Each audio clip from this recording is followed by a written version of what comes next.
The next thing I'd like to do is to illustrate some differences between apparent magnitude and absolute magnitude by talking about this unit of distance called the parsec. The key thing, despite what you might have heard from Star Wars movies, is that a parsec is a unit of distance.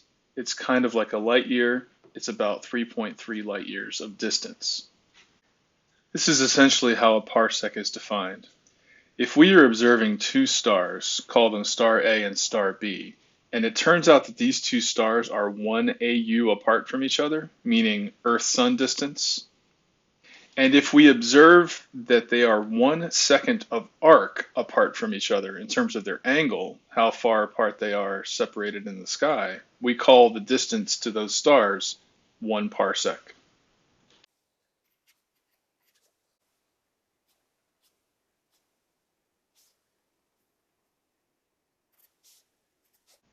The reason that we should care about this unit of distance called a parsec is that it's how we do distance correction comparing apparent magnitude to absolute magnitude.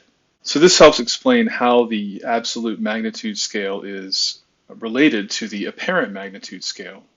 By definition, if a star is 10 parsecs away from us, the observer, which means about 33 light years, then we would say the magnitude, apparent magnitude, and absolute magnitude are the same number.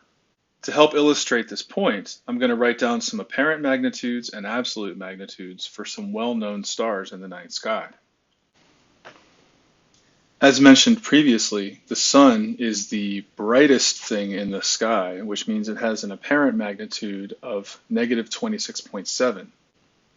However, the sun is a yellow-white dwarf star, which means it's not all that big as far as stars go, and it's not all that hot as far as stars go. So in terms of its luminosity, the raw amount of light that it's putting out, it's not really all that big in the grand scheme of things. Its absolute magnitude, in other words, is 4.83. Another way to put this is that if the sun were 10 parsecs away, the sun would be an extremely dim star.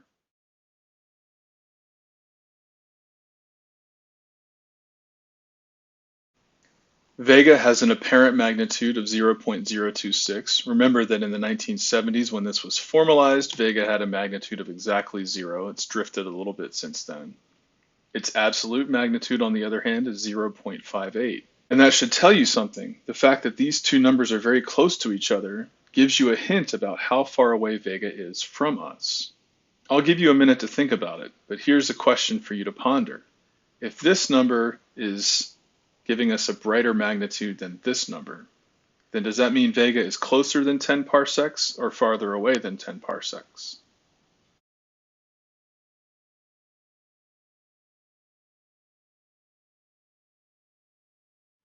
Hopefully you've spent some time thinking about it and you've realized that because these two numbers aren't exactly the same, but because the absolute magnitude is dimmer, Vega is a little bit closer than 10 parsecs. It turns out to be about 25 light years away, less than 10 parsecs. Sirius is another interesting example.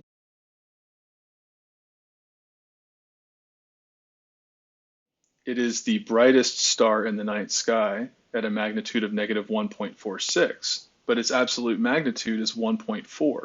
Sirius is a bluish-white star, which means in the grand scheme of things, it's not in the most luminous category, but it's pretty high up there.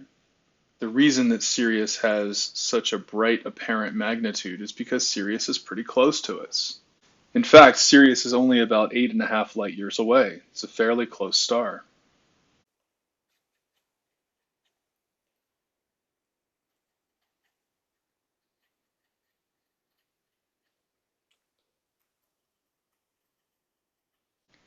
At this point, I'll start making notes about how far away the star is from us, just to keep your conceptual ideas straight. Here's a good one for you to practice on. Rigel has an apparent magnitude of 0.13, making it one of the brighter stars in the night sky. I believe it's like number 9 or 10. However, its absolute magnitude is negative 7.8. Think about it for a minute and tell me what that means about Rigel.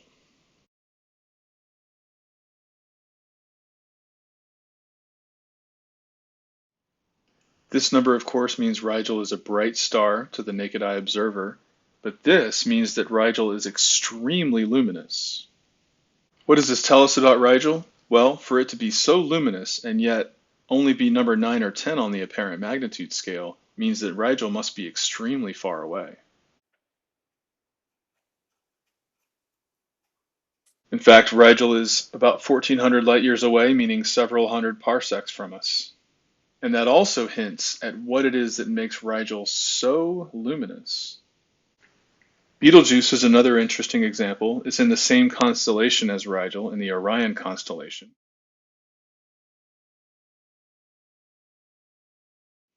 It's got a variable magnitude because it's getting brighter and dimmer.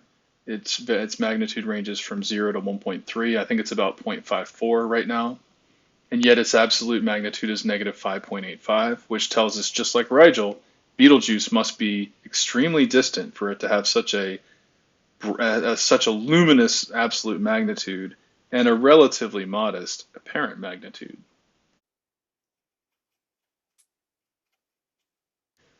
Like Rigel, Betelgeuse is also about 1400 light years away, and yet its magnitude and Rigel's magnitude aren't quite the same. This tells us there must be a third factor at play here. Betelgeuse and Rigel are both extremely bright stars. They're both extremely distant, and they both turn out to be extremely large.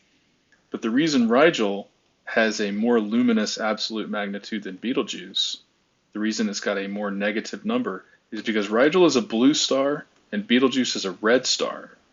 So a hotter blue star is more luminous than a dimmer, cooler red star.